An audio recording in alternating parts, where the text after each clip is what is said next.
let's just talk about clean eating, because that's a term that I want to clean up, shall we say. What is, clean foods? What does this mean? It makes me cringe when I hear that term.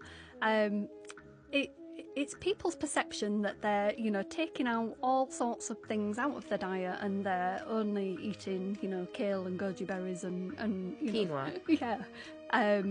But it's not something that we should be striving for. We should be having healthy, balanced meals. There's no such thing as clean eating.